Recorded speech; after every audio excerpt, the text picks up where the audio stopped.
Ao longo de 8 episódios da nossa série Coisas Essenciais, exploramos produtos e recursos que moldaram a civilização, do açúcar ao café, do ouro ao pão.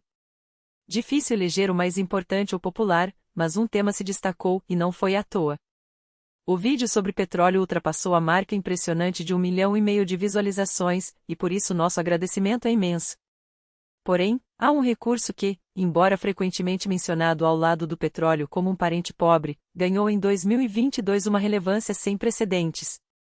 Estamos falando do gás natural.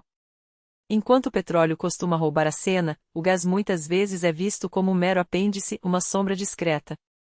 Na Rússia, por exemplo, a expressão popular "o petróleo é a mãe", o gás é o pai reflete essa hierarquia.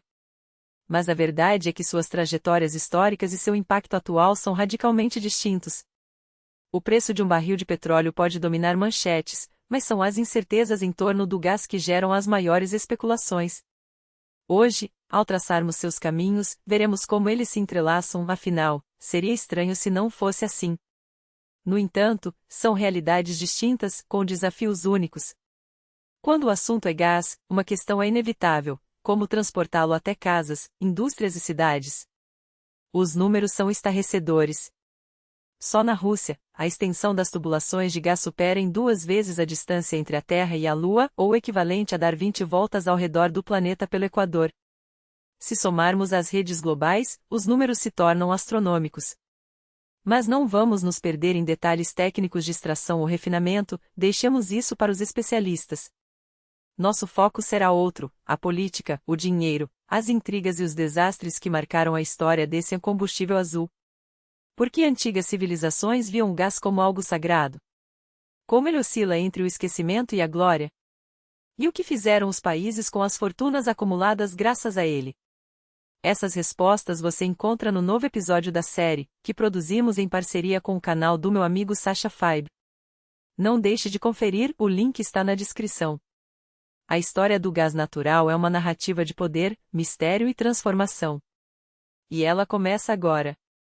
O gás natural não é como o arroz ou o trigo, não está enraizado em mitos de sobrevivência. Nossas ancestralidades sobreviveram sem fogões a gás ou aquecimento central. Mesmo assim, o fogo que brotava da terra intrigava. Sua capacidade de queimar sem explicação óbvia conferiu-lhe um aura de mistério. Não por acaso, entre os persas antigos, o zoroastrismo, uma das religiões mais antigas do mundo, elevou o fogo à categoria de símbolo divino. Para eles, as chamas não eram apenas um fenômeno natural, mas a manifestação de Ahura Mazda, seu deus supremo. A geografia aqui é chave. O atual Irã e o Azerbaijão, ricos em reservatórios de gás, tornaram-se palcos dessa devoção. O Azerbaijão, inclusive, é conhecido como a Terra do Fogo. Os templos zoroastrianos eram erguidos justamente sobre os pontos onde o gás escapava do solo, mantendo chamas perpétuas. Não é à toa que, no logo da empresa dos Irmãos Nobel, pioneiros da indústria petrolífera na Rússia Imperial, aparece a imagem de um desses templos. Essa é apenas a primeira de muitas interseções entre petróleo e gás que você verá por aqui. Os gregos, é claro, também não passaram incólumes por esse fenômeno. Quem já visitou as ruínas da Antália, na Turquia, sabe que a região era um polo de colonização helênica. Mas havia algo nas montanhas locais que os deixava perplexos: uma das elevações respirava fogo, não como um vulcão, mas de maneira constante e inexplicável. Para uma cultura que vivia de mitos, a explicação foi rápida: ali morava a Quimera, a criatura lendária que aterrorizava com sua aparência monstruosa. O gás, assim, ganhou um papel na mitologia grega como morada de um ser fantástico. Mas os gregos não apenas temiam esse fenômeno, eles utilizavam. O famoso oráculo de Delfos, cujas profecias ditavam o destino de reis e generais, operava em um templo construído sobre uma fonte natural de gás. Os sacerdotes inalavam esses vapores antes de emitir seus vereditos, acreditando que assim se conectavam ao divino. Embora o gás não fizesse parte do cotidiano, ele moldava decisões, inspirando ou desestimulando ações. Um conselheiro invisível, mas poderoso. E enquanto uns o viam como mistério, outros o aplicavam de forma prática. Um dos reis persas da dinastia sassânida teve uma ideia brilhante: por que não usar aquelas chamas eternas perto de seu palácio para alimentar as cozinhas? Assim, nasceu a primeira cozinha a gás da história, um sistema que, em essência, ainda usamos hoje, embora agora o gás chegue até nós por meio de uma rede complexa de tubulações, independentemente de onde estejamos. Mas foram os chineses, como de costume, que deram um passo à frente. Lembra das salinas que mencionamos no episódio passado? Pois eles também dominaram o uso do gás de maneira inovadora. Com bambus e brocas, criaram um sistema onde o gás era canalizado para aquecer água salgada, acelerando a evaporação e a produção de sal. Estamos falando de uma tecnologia que remonta a 2.500 anos atrás, o primeiro gasoduto da história. Marco Polo, séculos depois, registrou que algumas cidades chinesas já usavam gás para aquecer ambientes e cozinhar. Imagina só, enquanto a Europa ainda engatinhava na Idade Média, o Oriente já desfrutava de um conforto que hoje consideramos básico. Essas histórias nos fazem refletir, como algo tão antigo pode ser, ao mesmo tempo, tão revolucionário. O gás natural é muito mais do que um simples recurso, é um elixir de poder, um fio condutor entre o passado e o futuro. E sua jornada está apenas começando. Será que os chineses já sabiam de tudo desde o início? Porque aquecer água, cozinhar e esquecer ambientes, funções que definem o gás natural hoje, eram exatamente as mesmas que eles dominavam há milênios. O que parece um detalhe curioso na verdade revela uma verdade surpreendente: o gás natural, mesmo em sua modesta aparição na antiguidade, já carregava em si o DNA da revolução que viria. Mas antes de se tornar o protagonista que conhecemos, ele teria que sobreviver a séculos de esquecimento, competição e até mesmo desprezo. Imagine a cena: século XVIII, a Grã-Bretanha ferve com a Revolução Industrial. Os campos pacatos dão lugar a fábricas rugindo dia e noite, e surge um problema urgente: como iluminar esse novo mundo sem parar a produção? Velas? Impraticável. Tochas? Um risco absurdo em meio a máquinas de precisão. A solução viria de onde menos se esperava, dos experimentos de um médico inglês, John Clayton, que em 1739 brincava com a ideia de iluminação a gás. Mas foi um francês, o engenheiro e químico Philippe Le Bon, quem transformaria essa curiosidade em realidade. Ele batizou sua invenção de gás de iluminação, um nome que, ironicamente, subestimava seu potencial. Aqui, um detalhe crucial: não era o gás natural que conhecemos hoje, mas seu primo pobre, o gás artificial, produzido pela destilação de madeira ou carvão. Ainda assim, a ideia pegou fogo, literalmente. James Watt, sim, aquele Watt, o pai da máquina a vapor e da unidade de potência, viu além. Ele não só aperfeiçoou o sistema como o levou para as ruas, iluminando fábricas e cidades. Em 1818, Paris brilhava sob as luzes do gás. Se um viajante do tempo observasse a Terra noturna do século XVIII do espaço, veria apenas trevas. No século XIX, as primeiras faíscas de progresso já riscavam o mapa. Do outro lado do Atlântico, a América não ficaria para trás. William Hart, um visionário, construiu o primeiro gasoduto do Novo Mundo, uma tubulação rudimentar de troncos ocos, vedados com breu e trapos, ligando um campo de gás natural à cidade de Fredonia, em Nova York. Funcionava? Sim. Era seguro? Questionável. Mas era progresso. O gás deixava de ser um luxo para se tornar uma necessidade, ganhando um novo nome: gás urbano. Pela primeira vez, ele entrava no cotidiano das pessoas. Mas aqui vem o paradoxo: apesar de iluminar cidades, o gás ainda era subestimado. Aquecer casas. Cozinhar. Isso ficaria para depois. Até que um químico alemão, Robert Bunsen, cujo nome você provavelmente reconhece daquelas aulas de laboratório, reinventou a forma de usar o fogo do gás. Sua queimador de Bunsen não era apenas um instrumento científico, era a prova de que o gás poderia ser muito mais do que luz. Poderia ser calor, energia, vida.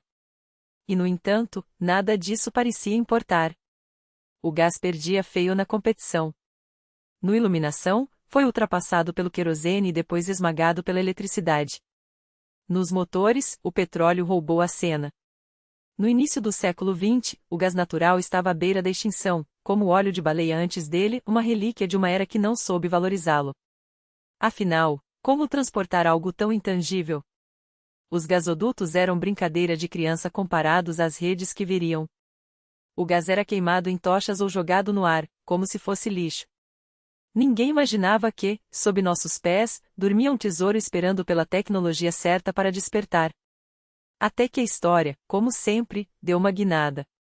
Duas inovações salvariam o gás do esquecimento: a laminação a quente e a soldagem moderna de tubos. De repente, transportar gás a longas distâncias não era mais ficção. E quando o mundo percebeu que podia, finalmente, domar esse recurso, tudo mudou.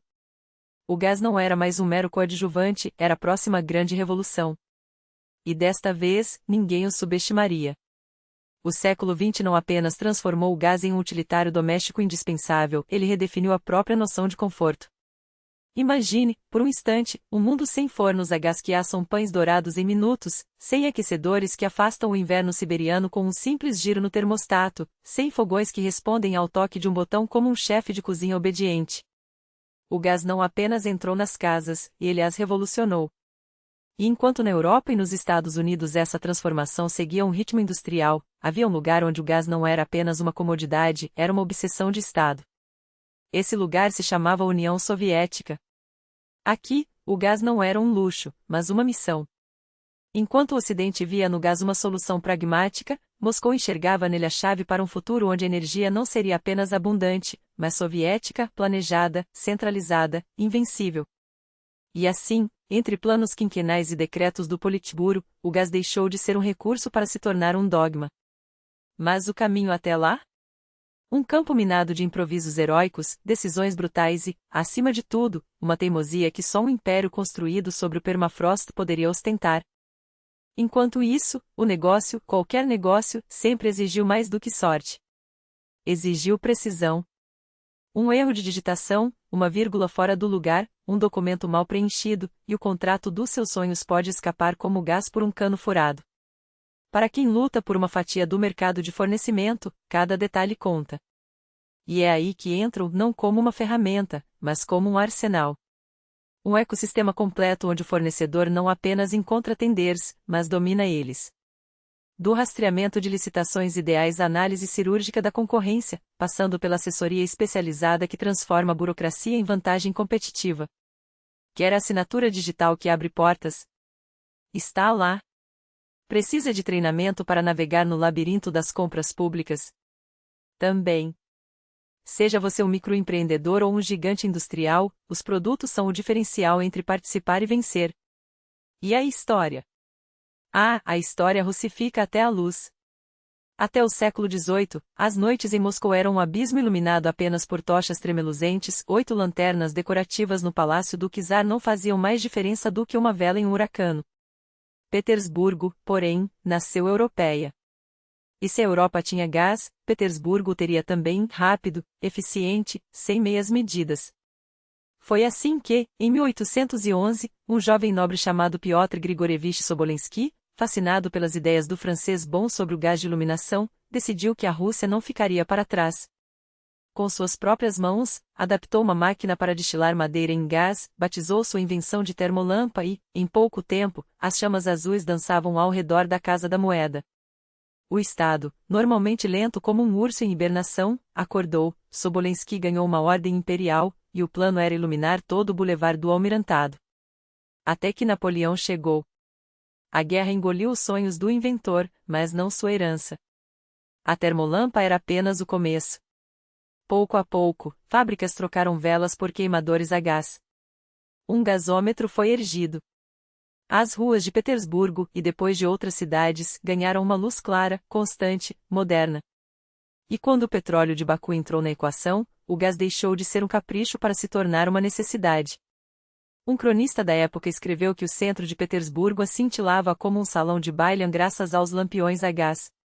Até Mendeleev, o gênio que organizou os elementos, viu valor no gás, embora, irônico, tenha chamado seu uso para aquecimento de um desperdício criminoso, ou o mesmo Mendeleev que, anos antes, previu que os cavalos afogariam as cidades em esterco. A história adora rir dos profetas. Mas a Rússia não se contentava com migalhas.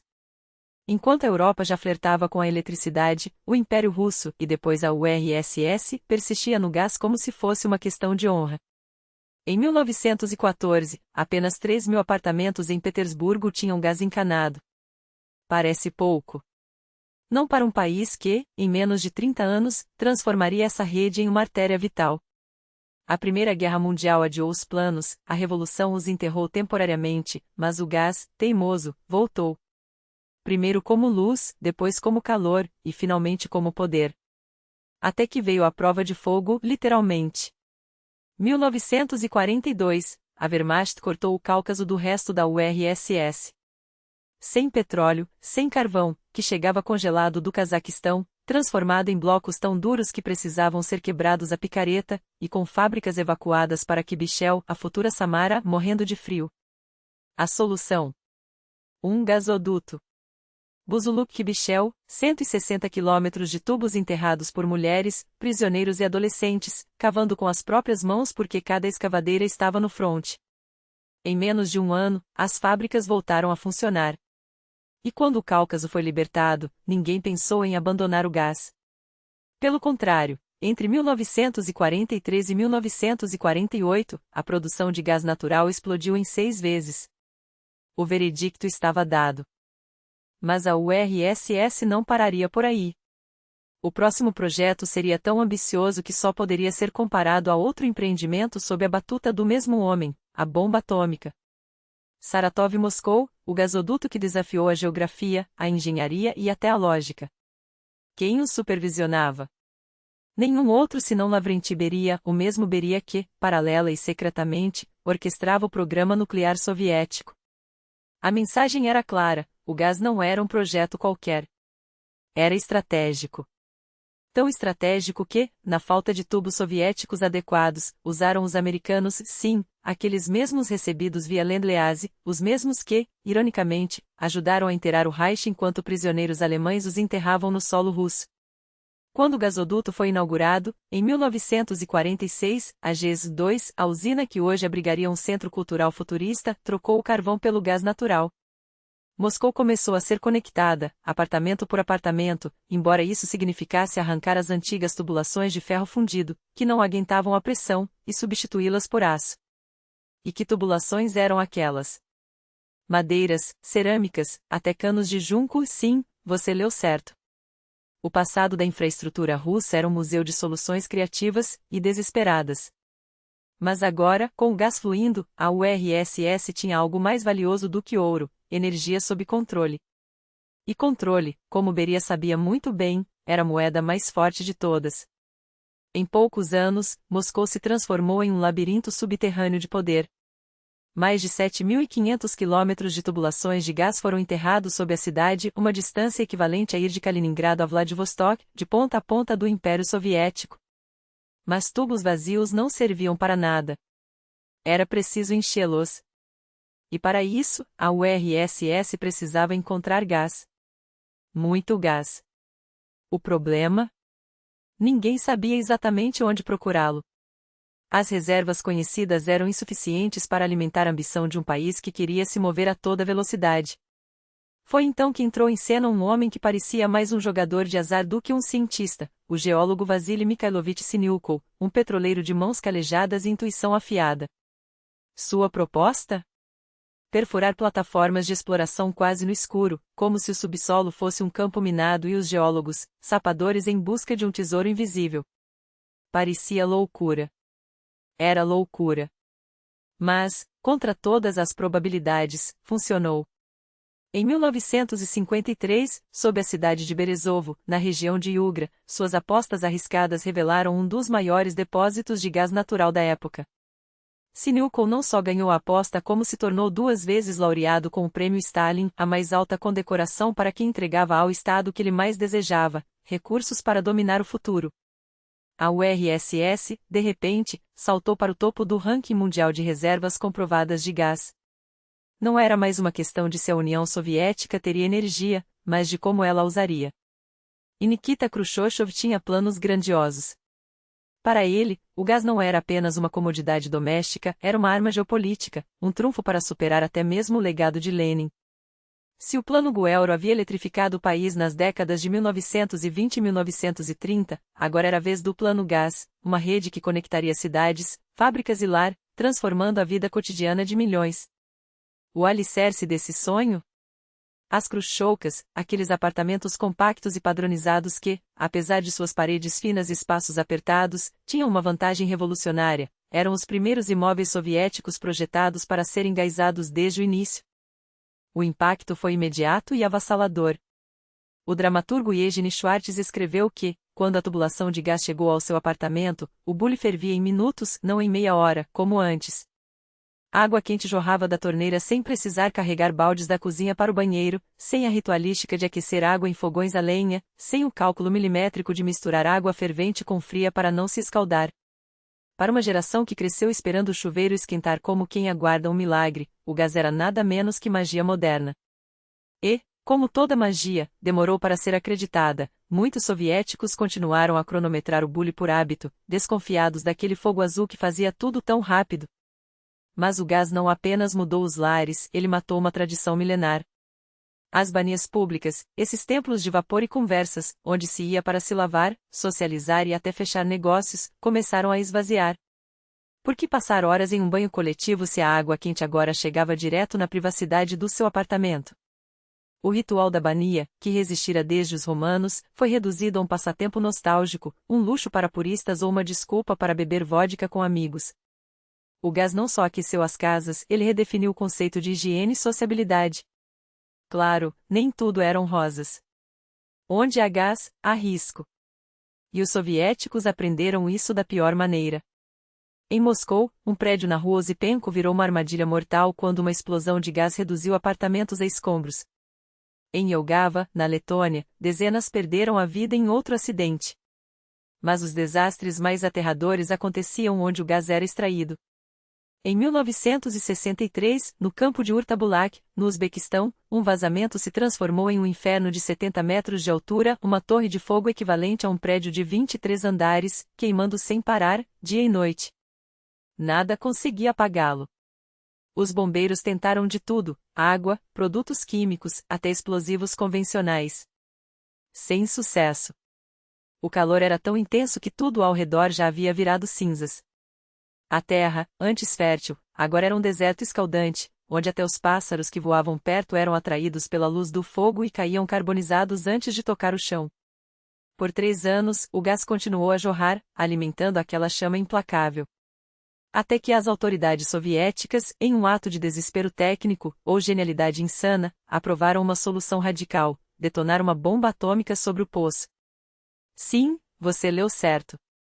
Um artefato nuclear, com o dobro da potência da bomba de Hiroshima, foi enterrado próximo ao vazamento. O plano? Selar a fratura no subsolo com a força bruta de uma explosão atômica. Contra todas as expectativas, funcionou. O fogo se apagou. O método foi considerado um sucesso, tão um sucesso que seria repetido outras 2 vezes em casos semelhantes. Mas nem sempre a sorte sorria. Em Turcomenistão, outro poço de gás pegou fogo e, em vez de tentarem domá-lo, os soviéticos simplesmente deixaram queimar. Afinal, o gás ia acabar um dia, não? 50 anos depois, a cratera de Darvaza, apelidada de Portas do Inferno, ainda arde, um lembrete luminoso e tóxico de que, às vezes, a solução mais fácil é também a mais permanente. A despeito dos acidentes, dos riscos e das cicatrizes deixadas no solo, o gás foi consagrado como a energia do futuro, limpa, pelo menos em comparação com o carvão, eficiente, acima de tudo, soviética. O Estado investiu fortunas para levar aqueles canos azuis a cada canto do país. Hoje, o conforto que eles proporcionaram não pertence apenas à Rússia, mas a mais de uma dúzia de nações que herdaram ou roubaram aquela infraestrutura. O gás não foi só uma inovação tecnológica, foi um divisor de águas civilizacional. E enquanto a URSS celebrava sua autossuficiência energética, do outro lado da cortina de ferro, a Europa observava com inveja e urgência. Em 1958, perto da cidade holandesa de Groningen, um dos maiores campos de gás do mundo foi descoberto. De repente, o norte da Europa tinha um trunfo contra o monopólio do Oriente Médio. Afinal, a crise de Suez, que havia paralisado o Ocidente poucos anos antes, provara um fato cruel: quem controlava a energia, controlava o destino das nações. Se a Arábia Saudita ou o Egito fechassem as torneiras do petróleo, a Europa congelaria no inverno e pararia no verão. Mas nem todos acreditaram na sorte.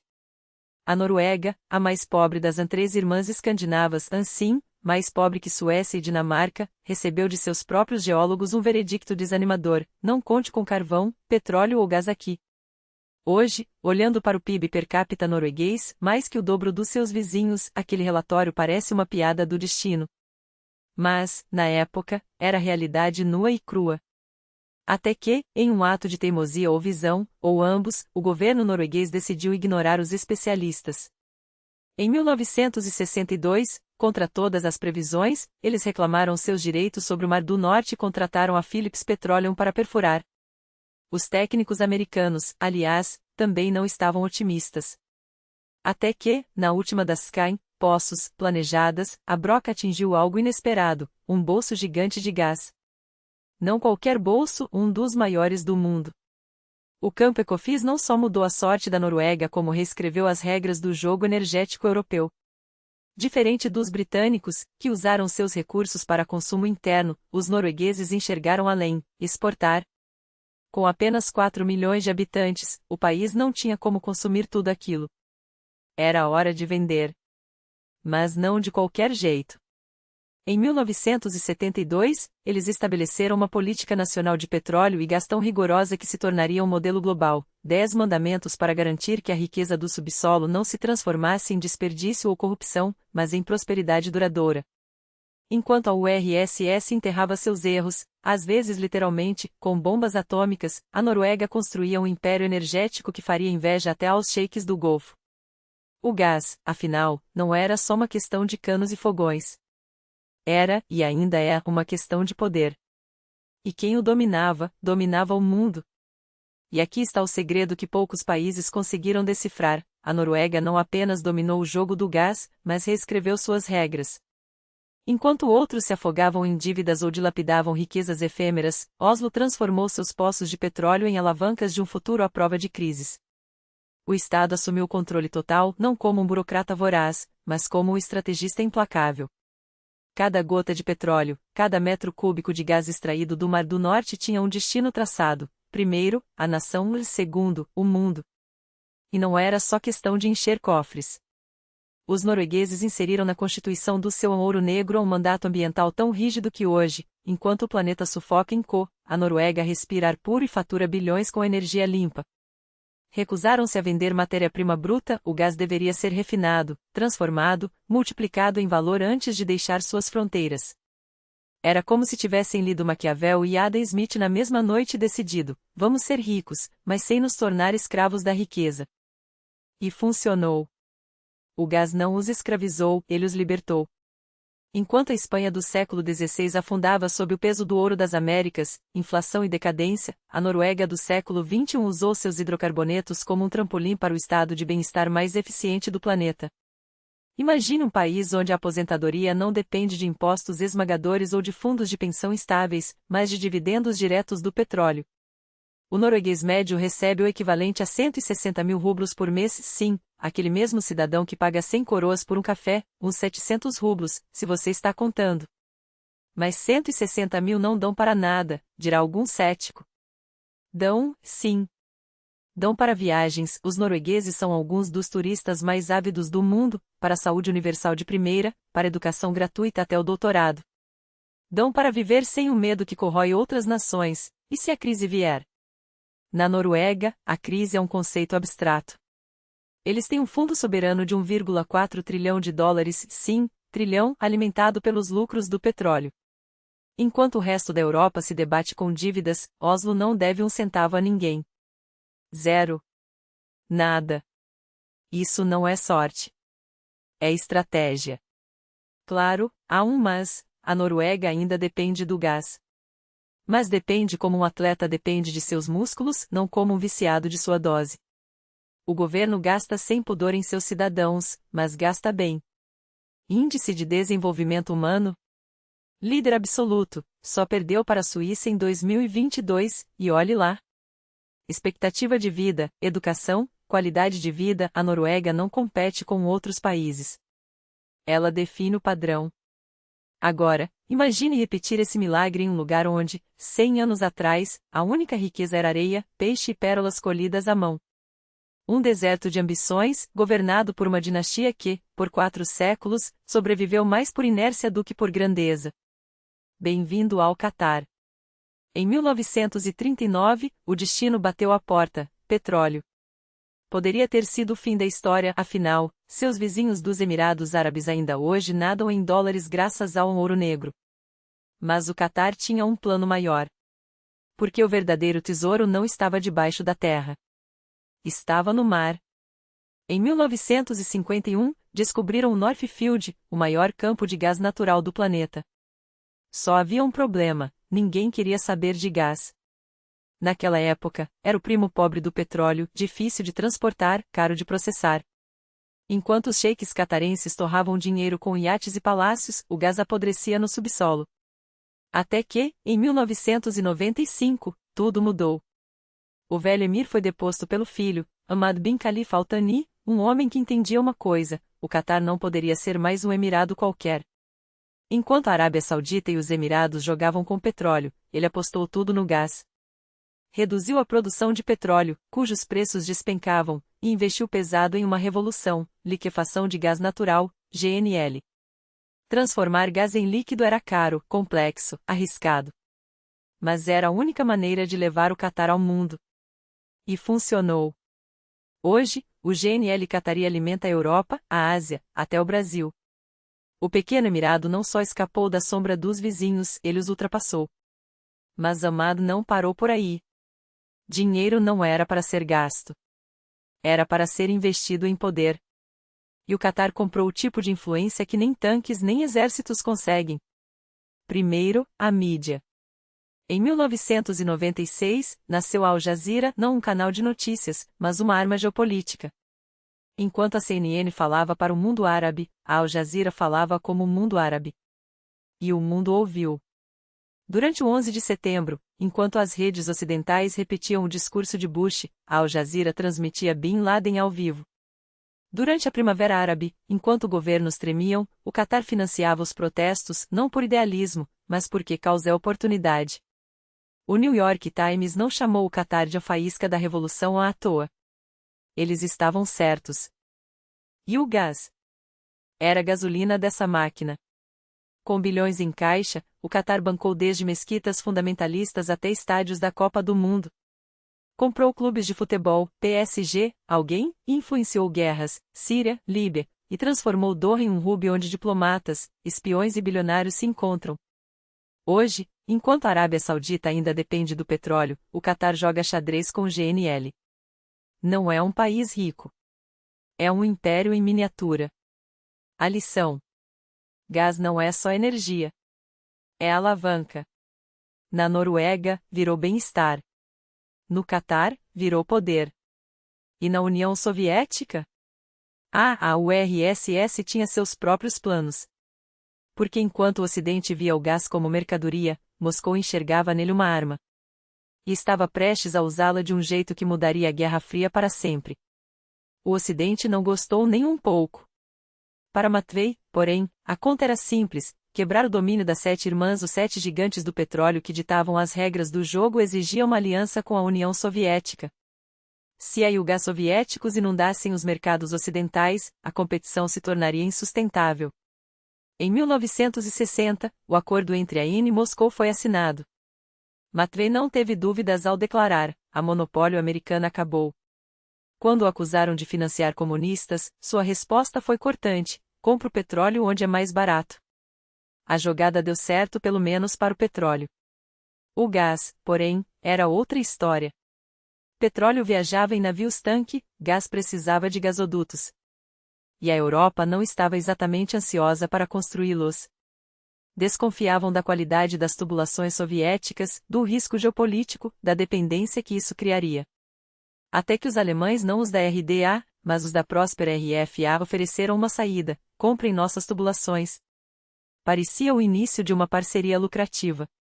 Mas em 1962, Matvei morreu em um misterioso acidente aéreo. Suspeitas de envolvimento da CIA pairaram por décadas. As pressões dos Estados Unidos se intensificaram, e a Alemanha Ocidental recuou. O sonho soviético de dominar o mercado europeu foi adiado. Até que, 8 anos depois, tudo mudou. Brezhnev, após derrubar Khrushchev em um golpe palaciano, fechou o acordo que entraria para a história, gás em troca de tubos. Uma transação tão grandiosa que ganharia um nome à altura o acordo do século. Uma tubulação alemã foi até exibida na VDNKh, em Moscou, como símbolo de uma nova era. Para a Europa, era a solução para a crise energética.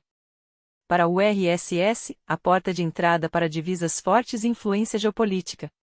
Todos ganhavam. Ou quase todos. Porque havia um detalhe que poucos conheciam: enquanto Moscou negociava com Bonn, suas relações com Pequim ruíam. Mao Tse-tung, o grande timoneiro, havia transformado os anos 60 em uma escalada de hostilidades. O conflito na ilha de Damansky, em 1969, foi o estopim. A URSS venceu a batalha, mas a ameaça de uma guerra em duas frentes contra a China e o Ocidente se tornou real. No Politburo, a questão foi direta: ou brigamos com os chineses até a morte, ou nos entendemos com a Europa. Não dá para os dois. A escolha foi óbvia. Na primavera de 1969, as conversas com a Alemanha Ocidental foram retomadas. Dentro da RFA, a resistência era feroz. Por que comprar gás de comunistas? Perguntavam. Mas Otto Wolff von Amerongen, presidente do Comitê Oriental da Economia Alemã, convenceu o governo: o dinheiro do gás tornará a URSS mais previsível. E uma URSS previsível é melhor que uma URSS belicosa. Não se tratava apenas de comércio. Era geopolítica disfarçada de contrato. E então, em setembro de 1973, o gás começou a fluir.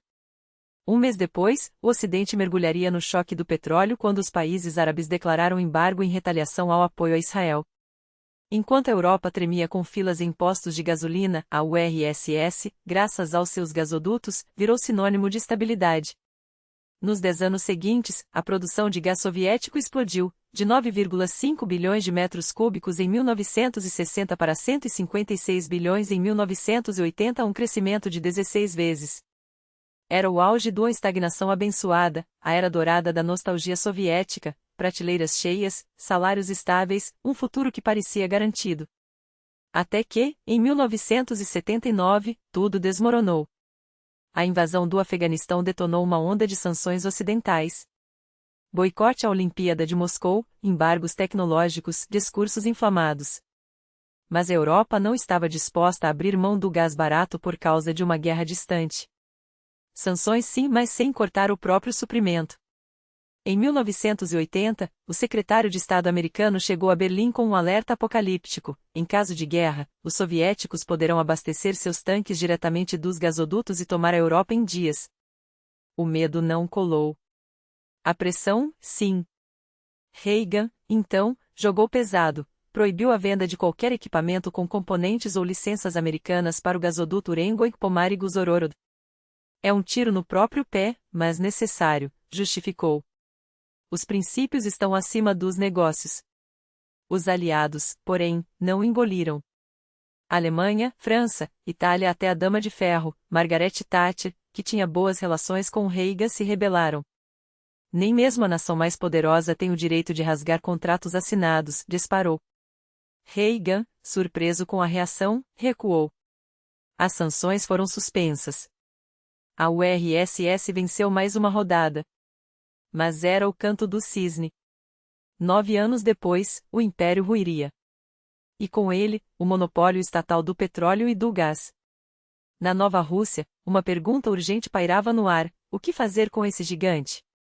Foi então que entrou em cena um homem cuja influência moldaria não só a indústria energética, mas o destino do país. Viktor Chernomyrdin. O povo ainda repete suas frases de efeito: queríamos o melhor, mas saiu como sempre: za vas, za nas, za prirodny gás. Brindemos por você, por nós, pelo gás natural. Porque Chernomyrdin não era apenas um tecnocrata. Era um estrategista. Quando, nos anos 90, tentaram desmembrar o setor de gás em nome da competição, ele resistiu.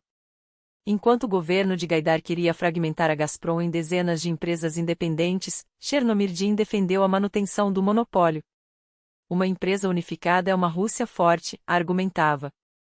E venceu. Se não fosse por ele, o gás russo hoje poderia ser apenas mais um ativo privatizado, diluído em mãos estrangeiras. Em vez disso, nasceu um império. Gazprom. O destino do patrimônio nacional poderia ter tomado um rumo radicalmente diferente. Gaidar, claro, não aceitaria essa derrota sem lutar. Com uma agressividade que beirava o desespero, lançou uma ofensiva contra o gigante gasífero, mas os resultados foram pífios. O ministro Lopukhin foi demitido, e em seu lugar subiu o próprio Chernomyrdin.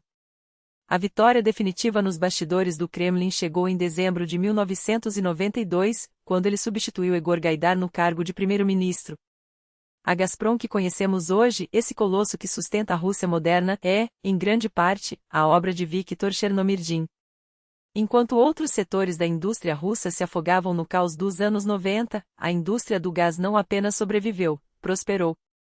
Projetos monumentais, como o gasoduto Yamal-Europa, saíram do papel graças à visão daquele que fora ministro do gás da URSS, um homem que tratava sua indústria não como um cargo, mas como uma missão. Chernomyrdin não apenas protegeu o gás, ele o transformou em arma estratégica.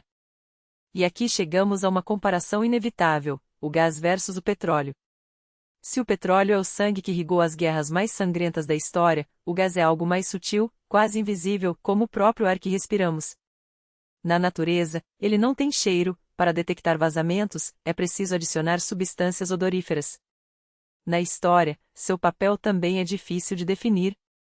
De um lado, iluminou o caminho da humanidade para o futuro, gasodutos esticados por continentes, fogões que revolucionaram cozinhas, indústrias que dependem de sua energia limpa e eficiente.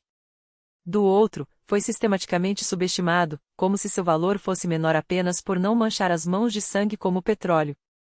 Mas o século XX foi, sem dúvida, o século do gás natural. Ele se infiltrou nas veias da civilização moderna com uma silenciosa inevitabilidade. As donas de casa descobriram que cozinhar com gás era mais rápido que com lenha ou eletricidade. As economias entenderam que, sem ele, a máquina do progresso engasgaria. E os estrategistas, perceberam que quem controla o fluxo desse ar invisível controla o destino de nações. Se o petróleo é a força bruta que move exércitos, o gás é o oxigênio que mantém vivo o Leviatã global. E quem detém mais oxigênio pode, sim, asfixiar o adversário, primeiro economicamente, depois politicamente. O gás é leve, quase intocável, mas sua ausência paralisa. É o paradoxo de uma energia que parece frágil, mas é letal quando usada como alavanca. E Chernomyrdin soube disso como poucos. Ele não apenas preservou a Gazprom, e ele a tornou indestrutível. Porque, no fundo, entendia uma verdade simples: em um mundo onde a energia é poder, o gás não é apenas combustível. É soberania.